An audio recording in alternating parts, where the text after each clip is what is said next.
Szeretettel köszöntünk mindenkit a H34 következő podcastjában. Ez alkalommal több funkciót is ellát ez a videóanyagunk. Nagyon sok kérdést kaptunk a partnereinktől, illetve a végfelhasználóktól, és ezt szeretnénk valamilyen struktúrált formában megosztani, nem csak a kérdéseket, hanem a válaszokat is.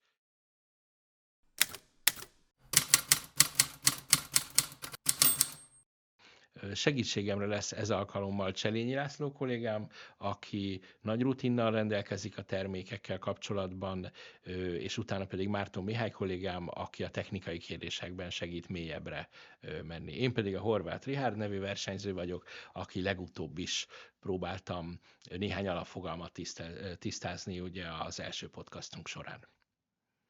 Még van egy apropó, ami miatt felvesszük ezt az anyagot. Elindult a magyar nyelvű arcserv.hu nevű weboldalunk, és ez az anyag ott is megtalálható lesz, hiszen az a célunk, hogy az érdeklődő partnereink minél könnyebben és minél rendszerezettebb formában jussanak hozzá ezekhez a fontos információkhoz. Én is köszöntök mindenkit. 2000-es évek elején kezdtem el informatikával foglalkozni, és megmondom őszintén, partneri oldalon, disztribútori oldalon, még végfelhasználó oldalon is voltam. A licenszelés, szoftverkezelés, termékismeret eléggé régóta visszanyúlik nálam, úgyhogy egy pici rálátásom azért van a piacra, hogy az elmúlt évtizedekben mi történt. Arcserv oldalon is azért elég sok változás van. A nagyon régi őskövletek, mint ami én is vagyok, ugye emlékezhetünk a Cheyenne-nek, Brightstone-nak, CA-nak, Arcservnek hívják a gyártót, úgyhogy most éppen ezt a nevet használjuk náluk. Nagyon régi a gyártó, nagyon ismert a gyártó, nem csak itthon, hanem külföldön is. A paletta is nagyon széles, termék paletta tekintetében, licenszelési konstrukciók tekintetében, úgyhogy egy olyan gyártóról beszélünk, akinél én azt gondolom, hogy minden szegmens, legyen az állami szféra, legyen az versenyszféra, oktatás, megtalálja azokat a termékeket, azokat a konstrukciókat, amelyekben mentés szempontjából szeretnének termékeket vásárolni.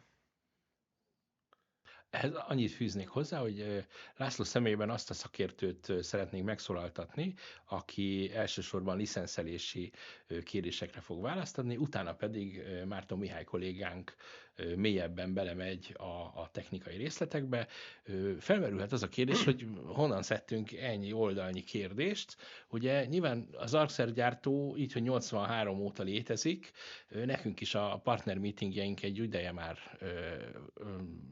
futnak, ha nem is 1983 óta, de az elmúlt mondjuk úgy, hogy néhány hónapnak a tapasztalatait szeretnénk úgy megosztani, hogy egyrészt könnyebben emészthető formában jussanak hozzá az érdeklődők, másrészt egy olyan struktúra mentén tudjunk haladni, hogy mindenkinek időt takarítsunk meg. És természetesen nem a világegyetem valaha felmerülő összes kérdésére kapunk ma majd választ, de amit ma nem beszélünk át, az természetesen, hogyha keresnek minket, mi szívesen megválaszoljuk. És akkor vágjunk is bele a közepébe, illetve szeretnél mondani bármilyen olyan bevezetőt, amit még nem mondtál el, vagy én egy pár mondatot mindenféleképpen mondanék, nem csak időt, hanem azért árat is szeretnénk a partnereknek igazából a legjobb konstrukciót megadni egy adott igény esetén. Ahogy mondtam, a gyártó eléggé régi, eléggé sok fajta megoldással szerepelt és szerepel is a piacon. Nagyon sok szegmens felé, ahogy korábban is mondtam, versenyszféra, államigazgatás, oktatási konstrukciók, licensz konstrukciók, mert itt elsősorban jelen licensz konstrukciókról beszélünk, ami elérhetők, és ami nagyon fontos, és a konkurenciákkal szemben én azt gondolom, hogy egy előny, és most ugye elsősorban az előnyöket mondjuk el természetesen, az pedig az, hogy nem csak szoftveres megoldása, hanem hardveres megoldása is vannak a gyártónak, különböző platformokra, különböző operációs rendszerekre tud megoldást adni, legyen az fizikai környezet, legyen az virtualizált környezet, legyen az felhős környezet. Ezekből ezekre történő mentésre tud a gyártó megoldást adni, különböző operációs rendszerekre, különböző alkalmazásokra, legyen az Windows. Unikálisnak számít, hogy ők Linuxra is adtak korábban megoldást, Lotus Dominóra, Noverre, ami én azt gondolom, hogy manapság nem annyira egy használatos megoldás, de még mindig a gyártó részéről támogatva van. Különböző Macintosos megoldások, OS X-es megoldásokra is van mentési lehetőség. Én azt gondolom, hogy a paletta eléggé széles, minden olyan igény megoldásra talál, illetve lehetőséget talál, amire szükség lehet, úgyhogy tényleg eléggé széles a licenszelési skála, eléggé széles a paletta. Kevés olyan ügyfél volt az elmúlt időszakban, nagy ügyfél is, kis ügyfél is, aki azért mentés szempontjából nem találta meg az igényre a megoldást. Ezt később szerettük volna említeni, de azért most megmondom, mert ez egy elég nagy szám. Kaptunk egy olyan kérdést, hogy milyen mértékegységig tudunk árat adni, és ugye 6 petabyte-ig tudunk. Igen, ez is egy licenszelési kérdés, hogy azt a adott környezetet, ha a terméket, az Arcelor terméket kiválasztjuk, hogyan licenszeljük, hogyan árazzuk, mert ugye az ügyfélnek elsősorban az árazás a lényeges, utána ő már technikai oldalról a licenszelést kvázi elfogadja, mint lehetőséget. Egy sima egyszerveres környezet, egy sima egyinstanszos virtuális környezet, 1 terabyte, pár megamentés, egy ugyanúgy lehetséges, mint ahogy Ricsi is mondta, a 6 terabájtos, vagy 6 petabájtos adatmennyiség is, a gyártó képes, a licenszei meg tudják oldani, illetve a technológia meg tudja tulajdonképpen oldani ezen eszközöknek, ezen adatmennyiségnek a mentését. Még egyszer mondom, felhőbe, virtualizált környezetre, fizikai eszközre, storage-re, tulajdonképpen majdhogy nem mindenre is. Igen. Na, hát akkor lássuk, mit gyűjtöttünk össze ugye az elmúlt hónapok során. Én ugye az 50 pluszos szegmens kiváló képviselőjeként az olvasószemüveget hívom segítségül. Azt mondja, ez az első érdekes kérdésünk a következőképpen szól, hogy kérlek mondd el nekünk, miben különbözik az ArcServe UDP, ugye Unified Data Protection Premium kiadása a Standard és az Advanced kiadásoktól. Ugye említettem, hogy a gyártó eléggé régi, eléggé sokfajta megoldással rendelkezik és rendelkezett korábban. Régebben csak Arcelor backup volt, ami a mai napig szerencsére megvan, utána egy D2D megoldás volt, és utána egy UDP megoldás került a palettára, és valóban, ahogy Ricsi is mondja, igazából nem is 3, hanem 4 fajta csomag közül választhatunk, a Standard, az Advanced, a Premium és a Premium Plus. Ezek ugye licensz szempontjából különbözőek, de elsősorban funkcionalitás szempontjából különbözőek, tudás szempontjából. Minden esetben, amikor egy ügyfél mentési igénnyel áll elő, akkor egy beszélgetés elkezdődik kettőnk között, hogy feltérképezzük azokat az igényeket, azokat a meglévő paramétereket, ami alapján kiválasztjuk, például az UDP terméknél, amire szükség van, milyen szerverek vannak, milyen operációs rendszerek vannak, milyen adatmennyiségek vannak, és ez alapján tudjuk kiválasztani adott esetben például az UDP-s terméknél, hogy legyen egy standard, vagy legyen egy prémium, mert például Exchange vagy SQL-es mentésre szükség van, vagy legyen esetleg prémium, mert adott esetben egy tape library, egy szallagos mentéses megoldásra van adott esetben szükségünk, vagy esetleg magas rendelkezésre állás, hasonló olyan feature-ökre, funkcióra van szükség, akkor esetleg egy nagyobb vagy más licenszelési konstrukciót választunk UDP-n belül. Sokszor elmondjuk a beszélgetés folyamán, illetve a kérdés-válaszok folyamán, hogy sok lehetőség van szerencsére választani, az UDP-nél is megvan, amikor konfigurálunk, kérdezünk, és az alapján el tudjuk dönteni az adott funkciók tudása alapján, vagy a szoftver licensz funkciók tudása alapján, hogy melyikre van szükség. Én azt mondom, hogy standard igazából egy alapbelépő, utána az Advanced már például egy Exchange, egy SQL-t, adatbázis, vagy mailbox szinten szeretnénk menteni, akkor ezt a csomagot választjuk. Ha például szükségünk van szalagos mentésre, akkor már például egy prémium megoldást választunk. Van egy olyan kérdésünk még, hogy kérjük fejtsd ki bővebben az ArcServe UDP Universal Licensing különbségeit az egyes adatforrások védelmének tekintetében. Ugye a Universal Licensing a nevéből adódom, ami többet tud, mint a korábban megnevezett Standard vagy Advanced termék. Mindenre is, itt is használhatnánk ezt a kifejezést. A korábban bemutatott licenszelési lehetőségek, elmondott licenszelési lehetőségeknél ugye egy fél mondat erejéig szóba került, hogy kapacitás alapján is tudunk licenszelni. Az Arcserv megoldása, a licenszkonstrukció erre is lehetőséget adnak. A Universal License pont ezt a fajta megoldást front-end terabyte alapon, tehát kapacitás alapon licenszelődik, illetve nagyon fontos, hogy a nevéből adódóan mindent egy platform alá tudunk venni, legyen az fizikai környezet, amit szeretnénk menteni, eszközök, szerverek például, storage-ok, legyenek virtualizált környezetben lévő guestek, a host alatt lévő virtualizált szerverek, vagy legyen a felhőbe M365 userek, mailboxok, cakli-pakli úgy, ahogy van az egészet, ezen Universal Licensing segítségével le tudjuk fentni. Egy kérdést teszünk föl, frontend terabyte mennyi legyen, ez alapján a termék kiválasztása, a licensz kiválasztása megtörténik. Tehát kvázi itt egy all-in megoldást kapunk, mindent le tudunk ügyesen menteni vele. Vannak olyan, ezek elsősorban azért nagyvállalati cégek, akik ezen licenszeléseket szoktak használni, mert mégis egy nagyvállalati környezetnél fordul elő, hogy mindenhol jelen vannak. Fizikai környezetben, virtuális környezetben, már a Microsoft segítségével, ugye felhős környezetben is, és hát ezeket egységesen egy platformon szeretnénk egy licenszes konstrukcióval menteni. A Universal Licensing erre lehetőséget ad. Említetted, hogy különböző licenszelési módok állnak rendelkezésre. Mikor ajánlott a socket alapú és az instance alapú licenszelések kombinálása ugyanabban a környezetben, és milyen szempontokat érdemes figyelembe venni? Ha tovább fejtjük ki ezt a kérdést a licenszelés szempontjából, milyen lehetőségeket nyújt az Arcserv, akkor valóban socket alapon is lehet licenszelni, instance alapon is lehet licenszelni egy adott terméket. A socketnél a nevőből adódóan, ugye a szerverek socket száma alapján tudunk, a fizikai szerverek például socket száma alapján tudunk licenszelni, az instance-nál pedig egyértelműen egy VMS, egy virtualizált környezetben, a VM-ek száma szerint például tudunk instant licenszre adott esetben árazni, konfigurálni. A kettőt lehet keverni, de adott esetben fizikai környezetre, a fizikai processzorban például, ott socket alapú licenszet adunk. A VM környezetben, a virtualizált környezet van, ott instance licenszet adunk.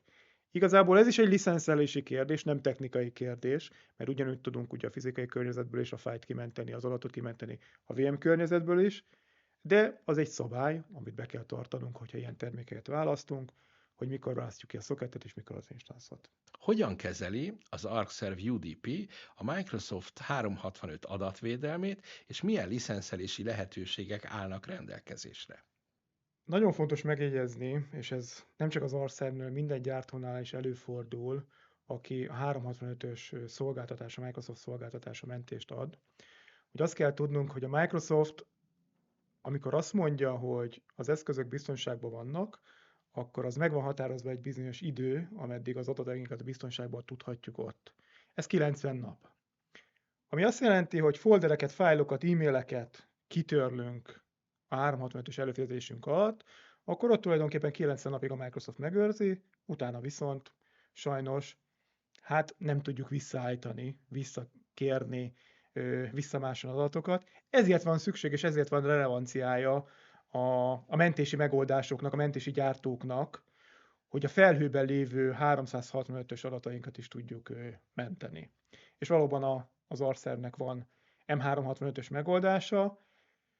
Az, hogy OneDrive-on van, az, hogy Azure-ben van, az, hogy AWS-en van, vagy az Arcservnek a saját felhőjében van adott esetben egy adat, ez nem okoz problémát. Nagyon sok platformot le tud fedni, nagyon sok platformra jó ez a fajta megoldás, tehát még egyszer mailbox szinten, file szinten, folder szinten, Teams, csevegési folder szinten, group szinten tud a gyártó M365-re megoldást adni.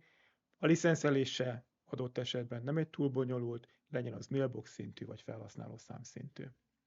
És még egy nagyon fontos dolog, ezek rendszerint subscription alapú licenszek, ami azt jelenti, hogy előfizetések, nem egy örökös licenszet ad, 1 éves, 3 éves, 5 éves, ahogy az ügyfél adott esetben kéri, ez még egy érdekes dolog lehet. Erre is ad az Arcserv megoldást, hogy ne egy on-prem megoldás, ne egy azonnali, vagy egy örökös tulajdonjogú licenszkonstrukció legyen, hanem tényleg egy előfizetés, egy év után mondhatjuk azt, hogy köszönöm, nem kérjük, mert például megszűnt az M365-ös fiókunk. Kérlek, magyarázd el az ArcServe UDP crossgrade és downgrade koncepcióját és annak előnyeit. Ez is licenszjogi kérdés. Vannak ügyfelek, akik adott terméken belül szeretnének váltani. Vannak olyan ügyfelek, akik a meglévő verziót szeretnék korábbi verzióra visszaállítani, mert a technikai eszközeik, a meglévő infrastruktúrák ezt igénylik, illetve vannak olyan ügyfelek, akik korábbi verziót használtak, új verzióra szeretnének átállni, ilyen csomagot használnak, olyan csomagra szeretnének átállni, például a korábban említett ArcServe UDP standardről időközben szeretnék prémiumra áttérni, más gyártó termékéről szeretnének ArcServe megoldásra áttérni, ezekre van lehetőség. Ez mind licenszelési kérdés, árazási kérdés is, ugyancsak ebből a szempontból, de a sokszínűséget itt is mutatja, hogy egyetlen egy ügyfelet sem hagy a gyártó az útszélén. Adott esetben minden helyzetre van valamiféle licenszelési megoldás, és ez az ár adott esetben mindig eltér egy teljes beszerzéstől, egy teljesen új ártól. Tehát kvázi kedvezményt ad a végfelhasználónak. Következő kérdés arra próbál rávilágítani, hogy mi a szerepe a karbantartásnak az ArcServe UDP-ben, és mi a különbség az előfizetési és az örökös licensz esetében. Ugye két különböző dologról beszélünk.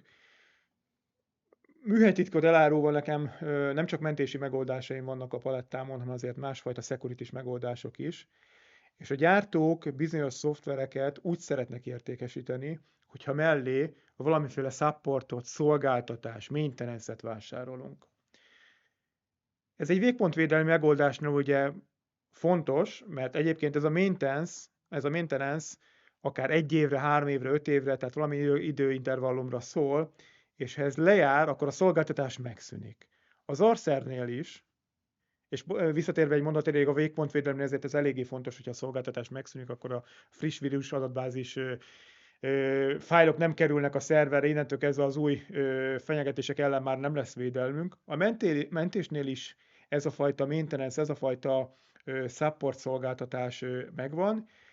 Itt a gyártó az új verzió használati jogot, és a gyártói segítséget, a gyártói supportot adja meg, kvázi probléma esetén egy hibába akadunk, egy konfigurálási problémát találunk, akkor egy support ticket nyitásával a gyártó segítséget nyújt. De csak abban az esetben, ha rendelkezünk support maintenance-szel a meglévő termék mellé, és ahogy említettem, 1, 3 vagy 5 évre ebben az időszakban a gyártó segítséget nyújt nekünk telefonon, e-mailen, chatbe, amilyen szolgáltatást ő tud adott esetben nyújtani. Tehát ezért fontos, és ezért is az ArcServe-nél kötelező ezeket a support maintenance-eket adott esetben megvásárolni.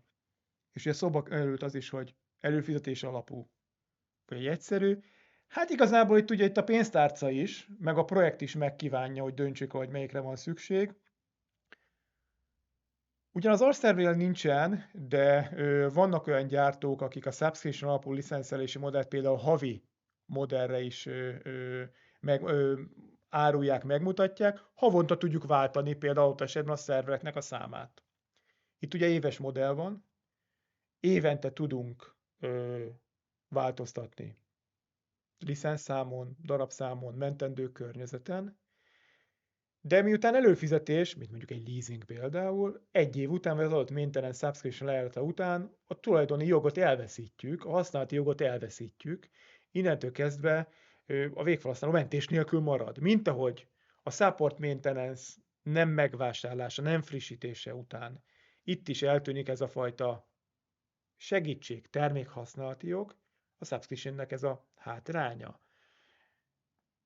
A normál licenszelésnél pedig ugye egy örökös licenszet adunk, hiszen egyébként az is egy fontos információ, hogy minden egyes licensz az végfelhasználó névköteles, ami azt jelenti, hogy végfelhasználó nevére szólnak ezek a licenszek, és az a cég, ha subscription alapú licenszelés, az adott időintervallum után már nem tudja használni a licenszet jogilag, az örökös licensznél pedig megvan az örökös használati jog, és amíg van maintenance, a friss verzió használati jogot és a support segítséget is tudja élvezni, mint plusz lehetőség.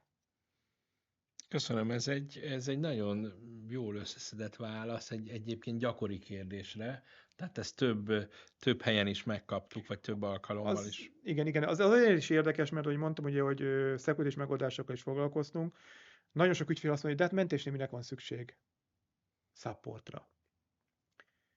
Mert egy végpontvédelemnél persze megértjük, hogy miért van szükség, de egy mentésnél. Egyértelműen azért van szükség, mert ugye egy szoftvergyártó cégről beszélünk, aki folyamatosan adja ki a frissítéseket. Mint hogy a Microsoft is a Windows Update-nél adja ki a frissítéseket, kisebb foltozásokat, service pack-eket, különböző upgrade-ési lehetőségeket.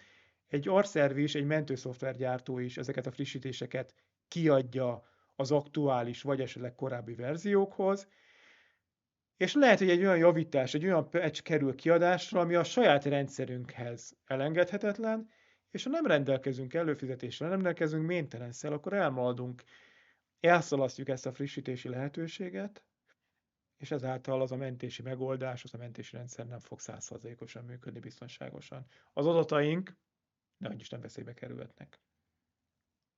Említetted, hogy előfizetéses csomag esetén ugye ezek 1, 3, illetve 5 éves konstrukcióban elérhetőek, viszont mit mondanál arra, hogyan zajlik az ArcServe UDP előfizetésének és karbantartásának a megújítása, és mi történik, hogyha lejár?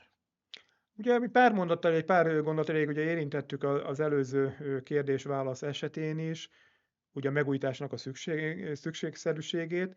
Ha lejár, akkor ugye a lehetőség van a frissítésre.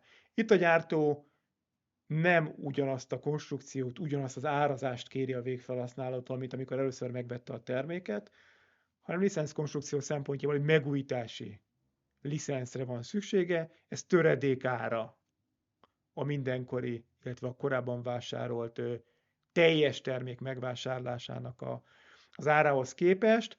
Úgyhogy a szükségességét ugye még egyszer egy kicsit kihegyezve azért, hogy frissen legyen a szoftverünk, a lehető legfrissebb szoftver verziót megkapjuk, a lehető legfrissebb javításokat megkapjuk, és ha ezen felül mégiscsak van bármiféle technikai kérdésünk, konfigurálás, telepítés, üzemszerű használat közben, akkor tudjuk a gyártói segítséget igénybe venni, és megfelelő segítség esetén tudjuk a rendszerünket üzemeltetni. Mi a teendő, ha az ArcServe UDP karbantartás már lejárt, és mikor ajánlott kombinálni vagy frissíteni a licenszet? Ha már lejárt, az baj, mert az azt jelenti, hogy nem lett megújítva. Egyébként az egyéves konstrukcióknál 30 nap a türelmi idő, tehát a licensz lejáratához képest 30 napon belül kell megújítani a licenszeket, és akkor van lehetőség megújítási licensz konstrukciót vásárolni. A 3 éves termékeknél 90 nap ez az időintervallum, tehát 90 napon belül kell megvásárolni a terméket. Ha ebből kicsúszunk, akkor megint csak egy licenszkonstrukcióhoz fordulunk, ezt a szófordulatot az elég sokszor használjuk ma a beszélgetésünkbe, úgynevezett version upgrade konstrukciót kell használni, ami még nem a teljes ára a terméknek, de már nem a megújítás ára, a kettő között helyezkedik el valahol, tehát rákényszerülünk a hibánknak egy kicsit a kifizetésére, hogy időben nem újítottuk meg a licenszünket. Egyébként a szoftver szól ezzel kapcsolatosan. A gyártó a beregisztrált e-mail címünkre, a beregisztrált adatainkra küld ugyancsak egy felhívást, hogy jó pár héttel vagy hónappal előtt, hogy kedves barátunk, készülj fel, mert megújítandó licenszelésed lesz a következő időszakban. Én azt gondolom, hogy eléggé sokszor, eléggé több platformon van a végfelhasználó értesítve. Ha mégis elmarad, akkor egy kicsi büntetés van, mégpedig árazás szempontjából egy kicsi büntetés van. Version upgrade-nek hívjuk itt a licenszelést, ezzel tud élni a végfelhasználó. Arra vagyunk kíváncsiak, hogy miért fontos az alacsonyabb verzióra való visszaváltás, tehát ez a downgrading, régebbi és elavult rendszerek esetén az ArcServe UDP licensznél. Nagyon fontos megjegyeznünk, hogy a gyártó hardware és szoftver oldalon is egy elég markáns és nagy darabszámú kompatibilitási megoldással rendelkezik. Ami azt jelenti, hogy akár a legnépszerűbb operációs rendszer, tehát Windows desktop és Windows szerver oldalon is elég sok verziót támogat még a mai napig is. Legyen szó Microsoftnak olyan termékéről, ami már az ő részükről nincsen támogatva, de még azért az Arcserve ad megoldást. Hardware oldalon is nagyon sok storage eszköz, DAT kazettás mentési megoldás, DLT, és nagyon sok olyan hardware-re is támogatást nyújt, és fut alatta a szoftver, ami a piacon azért elérhető, és hát vannak olyan ügyfelek a mai napig, akik olyan rendszereket használnak, amelyek már a gyártó által nincsenek támogatva, mármint az operációs rendszer gyártó által nincsenek támogatva, legyenek azok korábbi szerver operációs rendszerek, vagy desktop operációs rendszerek, például Windows XP. Windows XP egy olyan példa, amit a mai napig előszeretettel használnak. Anno Domini az egyik legnépszerűbb operációs rendszer volt a Microsoft érája alatt, tehát nincs a gyártónak erre támogatása, viszont olyan céleszközök, olyan célmunkagépek, amelyek el vannak zárva az internettől, amelyek kimondottan egy üzemi környezetben egyfajta feladatot látnak el, valamilyen okból kifolyólag mégiscsak menteni kell, az Arcserve még megoldást nyújt ilyen korábbi szoftvereknek a támogatására, mentés támogatására. A gyártó a rendelésnél mindig a legfrissebb verziójú szoftvert adja át az ügyfélnél, de támogatás szempontjából korábbi verziók tudnak együttműködni ezen régi rendszerekkel, ezért egy egyszerű support igény nyitása mellett tudjuk kérni, hogy korábbi verziót biztosítson nekünk a gyártó, aktivációs kódot, licenszkulcsványt, amire éppen szükségünk van, és miután nem csak a frissítésre van jogosultságunk az adott legfrissebb verziónál, a korábban említett maintenance időszak alatt, hanem downgrade-elni is, tehát korábbi verzió használati jogunk is megvan adott esetben, ezt a gyártó nekünk tudja biztosítani, és ezen rendszerek is hát mentésre kerülhetnek a gyártó által támogatva. Nagyon köszönöm a válaszodat, és itt megemlíteném azt a webinárt, ahol Jung Tamás, az Arcserve rendszermérnöke egy élő demóban mutatja meg, hogy egy visszadowngrade-elt UDP 9-essel, ugye, ami már a gyakorlatban nem 9-es, hanem egy 5-ös verzió, hogyan tud egy Windows XP-s környezetet lementeni, és a webinárban a visszaállítást is láthatjuk. Tehát mindenkinek javasoljuk, hogy ezt tekintse meg. Szintén megtalálható az arcserve.hu nevű weboldalon, az események menüpontba kell bemenni, és a múltbeli eseményeknél egy egyszerű regisztrációs folyamattal hozzáférhetünk a visszanézhető webinárhoz, és akárhány alkalommal megnézhetjük.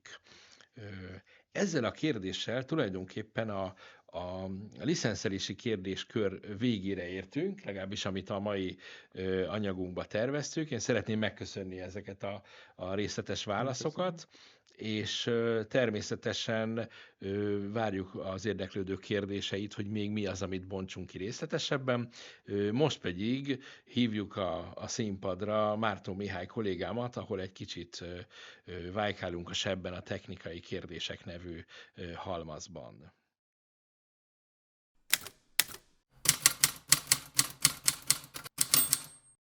Megérkeztünk a mai videóanyagunk második részéhez, ahol Márton Mihály kollégámmal fogunk a technikai kérdésekre válaszolni. Pontosabban én ugye felteszem ezeket a kérdéseket, és Mihály megválaszolja. Na de először mondjuk el, hogy ki is ő valójában. Te mit mondanál magadról pár szóban? Üdvözlök én is mindenkit, így ebben az új szegmensben, ahol már a technikai részét nézzük meg az Arcserve termékeinek. Hát én előzményből annyit mondanék, hogy több év tapasztalatom van Microsoft 365 vállalati technológiai oldalról, főként CSP oldalról, de hát igazából mindenbe belelógott már a lábam az évek alatt. És hát az elmúlt hónapokban beleástuk magunkat az Arcserve mélyébe, itt Ricsivel, illetve Laci már ugye az elmúlt 20 év tapasztalatából már elkezdte ezeket, úgyhogy megpróbáljuk mindenkinek érthetővé tenni magának a technológiáknak az alapjait, hogy ez végül is hogyan néz ki, és ez miért jó, mert bele fogunk jutni az előadás végébe abba, hogy ez miért is jó, mert ez jó. Annyit kell még rólunk tudni, ugye kettőnkről, mi azt a megközelítést választottuk, hogy megkapjuk a terméknek a bemutató PowerPointját, az adatlapját, a specifikációit, és utána feltelepítünk mindent, amihez csak hozzáférünk, vagy amihez találunk ugye megfelelő szervert, klienst, workstation-t, bármit, és ezeket a tapasztalatainkat is szeretnénk az idők folyamán megosztani, mert nem mindegy, hogy olvastunk róla, hogy szuper tuti módon működik, vagy kipróbáltuk, és egyből tudjuk, hogy igen ám, de annál az agentnél lefeledkezzünk meg erről a paraméterről, mert akkor lesz mentésünk, ha meg azt nem pipáltuk be, akkor csak szerettünk volna, hogy legyen mentésünk. Most, hogy bemutatkoztunk, és már ugye az érdeklődők kicsit többet tudnak rólunk, illetve jobban sejtik, hogy mire számíthatnak a későbbiekben. Hát itt ilyen rövidítések lesznek. Itt például egy 3 betűs. Kedves Mihály, vajon mi az az RTO? Rövidítésben még fogunk találkozni, mert az Arcserve is, ha valaki ismeri a Microsoft oldaláról is, akkor nagyon szeretik a rövidítéseket. Mind 3 betűs, mind 4 betűsből rengeteg van. Köztük ezek megegyezőek is nagyon sok esetben. Az Arcserve, illetve a backup rendszerek esetében igazából az RTO, az a Recovery Time Object.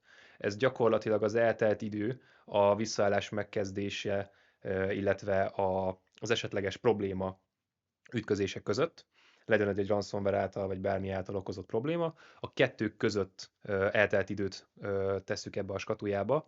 Az Arcserve-nek erre minden terméke igazából alkalmas és gyorsan visszaállítható, de ezek között van egy kiemelkedő termék, ez a Continuous Availability terméke az Arcserve-nek. Érdemes tudni, hogy azért vannak nagyobb cégek, akik ezeket használják, pont ebből az egy szempontból, hogy nagyon gyorsan vissza tudjanak állni. Itt akár lehet hozni a Facebookot példának, gyakorlatilag nem nagyon láttunk nagyobb kiesést szerintem a rendszer életében, mint 5-10 perc, és ez köszönhető ennek a technológiai oldalnak. Igen, itt a mögöttünk kivetített ábrán látható, hogy olyan kis cégek használják ezt az Arcserve Continuous Availability-t, mint az általad említett Facebook, az Intel, a Microsoft, tehát ezek mind-mind olyan cégek, ahol megéreznénk, hogyha éppen nem működnének. Ha jól értettem, ez a Recovery Time Objective azt jelenti, hogy a cég mit céloz meg, tehát probléma esetén melyik az az időpillanat, ahova ők szeretnének tudni visszaállni. Így jól fogalmaztam meg? Nem. Ez gyakorlatilag már a Recovery Point Objective, hogy mi az utolsó pont, amire biztonságosan vissza tudunk állni. Erre vannak különböző megoldások technológiai oldalról, mint például az Instant VMS adatbackupnak a csekkolása, de ez gyakorlatilag inkább már arra térne ki, hogy mi az a legközelebbi pont, amire vissza tudunk állni. Ezt különböző termékeknél meg tudjuk határozni, hogy esetlegesen egy napon belül hány mentésünk legyen belőle, lehet óránként menteni, lehet fél naponta menteni, de ez mindig a legközelebbi mentési pontra a visszaállási idő gyakorlatilag, amíg eltelt a visszaállításig. Most, hogy látjuk, hogy a kiváló 3 betűs rövidítések világában, tehát az RTO, Recovery Time Objective, illetve az RPO, Recovery Point Objective világában hogyan tudunk eligazodni, nézzünk egy hardware-rel kapcsolatos kérdést. Tudjuk, hogy vannak appliance modellek is az Arcserve kínálatában, és még azt is hallottam, hogy nagyon jó tömörítéssel dolgoznak ezek az eszközök. Na most a kérdés így szól, kell-e deduplikációs céleszközt vásárolnia a végfelhasználónak a jobb tömörítés érdekében? Arcserve esetében szerencsére nem. A versenytársakkal ellentétben az Arcserve-nek a saját technológiája megoldja a deduplikációt, ezért nincsen szükség extra deduplikációs eszközt vásárolni. Azok a kapacitások, amik rá vannak írva az Arcserve appliance-eknek az adatlapjára, azok ugye még a deduplikáció előtti Igen, paraméterek. ezek még a deduplikáció előttiek, illetve hát ugye függ, hogy a tömörítés az mennyit tud ugye a rendszeren belül is, attól függően, hogy ez egy szövegfájl, vagy esetleg ugye egy röntgenfájl, másképp van a tömörítés mennyisége benne, de ezek mind tömörítés előtti méretek. Ide kapcsolódik az, hogy akkor Milyen kapacitással tudjuk szállítani az ArcServe Appliance modelleket? Hát igazából a legkisebb modell az 4 terabyte, a legmagasabb pedig a 168 terabyte emlékeim szerint. Ez viszont egy darab eszközre vonatkozik, tehát egy 2U-s szerverre vonatkozik, viszont ajánlatot, illetve konfigurációt tudunk adni egészen 6 petabyte-ig, hogyha erre szükség van. Most pedig újabb, egy nagyon lényeges fogalommal találkozunk, ami nem más, mint ez az immutable copy. Hogyan magyaráznád el az érdeklődőknek ezt a fogalmat, ami tulajdonképpen megkerülhetetlen a mentés világában? Az immutable copy egy olyan mentési pontunk, ami igazából egy korlátozott ideig, ameddig mi meghatározzuk, lehet ez akár a világ végtelensége is igazából, bár hogy ezzel nincsen szükség. Egy olyan mentési pontunk, ami nem módosítható, nem törölhető, és ezáltal mindig van egy biztos visszaállítási pontunk, és ezt persze érdemes production környezeten kívül tárolni, annak okáért, hogy ez meg is legyen és megmaradjon. Én egy korábbi podcastunkban, pontosabban az előzőben egy olyan példát hoztam fel erre az immutable copyra, hogy ez a VHS kazetta, amiből kitörjük a műanyagot. Péter elmésen megjegyezte, hogy akkor hoz celluxot, de ennél nem tud hozni celluxot. Tehát, hogyha kitörjük ezt a műanyagdarabot, akkor ez egy megmásíthatatlan példány a mi mentésünkből. Ha végtelen pénzünk van, akkor ezt mi állíthatjuk, hogy akkor 15 évig őrizze meg, de mivel nem egyetlen egy immutable copyink lesz a pályafutásunk során, hanem rendszeres, ezért a mentési tervben foglaltak szerint kell majd eljárni, és vélhetően az figyelembe veszi mind a büdzsét, mind a célszerűséget a cégeknél. Mi a lemezképi mentés előnye a fájl alapú visszaállítással szemben? Gyakorlatilag a lemezkép alapunál ott igazából magát az egész eszközt, magát az egész lemezt tudjuk backupolni. A fájl alapunál nem nagyon kell részletezni, az kifejezetten csak fájlokra van lespecifikálva, viszont gyakorlatilag minden rendszer esetében természetesen lemezképet mentünk így inkább, és ez minden ArcServe termék esetében is természetesen működik, illetve használható is. Amennyiben ki szeretnél emelni egy terméket az ArcServe portfóliójából, amely a lemezképi mentés kategóriában zászlóshajó, akkor te melyiket említenéd? Mindenképpen az UDP-t. Gyakorlatilag Unified Data Protection szoftvere az az ArcServe-nek, ami kifejezetten erre van igazából kitalálva. Majd később kitérünk ugye a SAS backup mentései megoldásaira is, ott ez nem merül fel, viszont hogyha minden általános dolgot nézzünk, akkor az UDP a válasz erre. A következő kérdésünk is hasonló témát érint. Mikor lehet hasznos nekünk a fájl alapú visszaállítás, és miért? Hát abban az esetben, hogyha egy kifejezett fájlt vagy egy mappát szeretnénk visszaállítani, ez határozottan gyorsabb azért a lemezképi visszaállításnál, illetve a teljes rendszer visszaállításnál, ugye, tehát logikusan kevesebb dolgot is állítunk vissza, ezért ebben az esetben fontos ez, hogyha kifejezett fájlokat kell visszaállítani. Bár erre egyébként már ugye nem az UDP a fő ajánlott megoldás, mert ugye az főként ugye lemezképi visszaállításokra van. Itt az ArcServe-nek megvan már nagyon régóta a családjában maga a sima ArcServe backup terméke, ami kifejezetten ezt a célt szolgálja. Van még azért egy témánk, ami a Software as a Service ugye világába kalauzol minket, és itt az első kérdésünk úgy szól, hogy mit jelent a SaaS szolgáltatók felelősségi megoszlása? A felelősségi megoszlás mindig egy érdekes kérdés a SaaS termék esetében.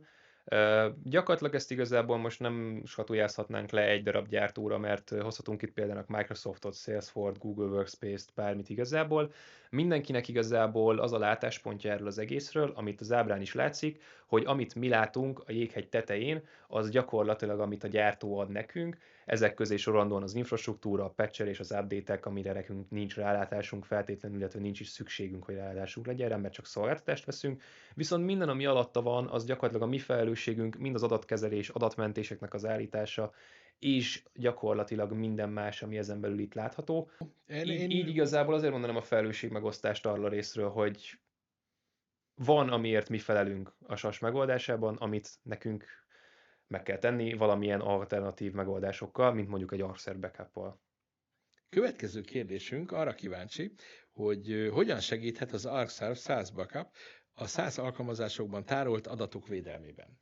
Hát gyakorlatilag a SAS megoldás egy kifejezetten egyszerű és könnyen skálázható megoldás, ahol igazából az adattárolás és az adatvédelem ugye az Arcserve oldalát viseli, és gyakorlatilag, mivel hogy nem a saját production területünkben, és nem is nálunk van a mentés, ahova mentünk gyakorlatilag ki, ezért ez egy teljesen különálló saját Arcserve felhőben tárolt adat lesz már onnantól, ahol teljes biztonságban vannak az adataink, és a könnyű skálázás által igazából nem is probléma, hogyha ezek változnak, mert folyamatos mentést csinál naponta kétszer az összes adatunkról, és onnantól már nem számít az, hogy a felhasználó mit tesz gyakorlatilag azokkal az adatokkal, ami nála van, bármit, bármikor onnantól már vissza lehet állítani elég könnyedén. Gyakorlatilag már immutable copy-nak is minősül azáltal, hogy már ő elzárja, lehet tenni mindegyikre egyébként egy labelt, hogy ne is lehessen módosítani ezeket, tehát teljes mértékben ennek a funkciónak is megfelel gyakorlatilag az Arcserve-nek a SAS szolgáltatása. Tulajdonképpen a mai anyagunkhoz tervezett kérdéseink végére értünk, és szeretnénk minden érdeklődőt arra buzdítani, hogy tegyék fel további kérdéseiket, mert a célunk az az, hogy igyekszünk mindenre megadni a megfelelő választ. És korábban említettük, hogy elindult a magyar nyelvű arcserve.hu oldal,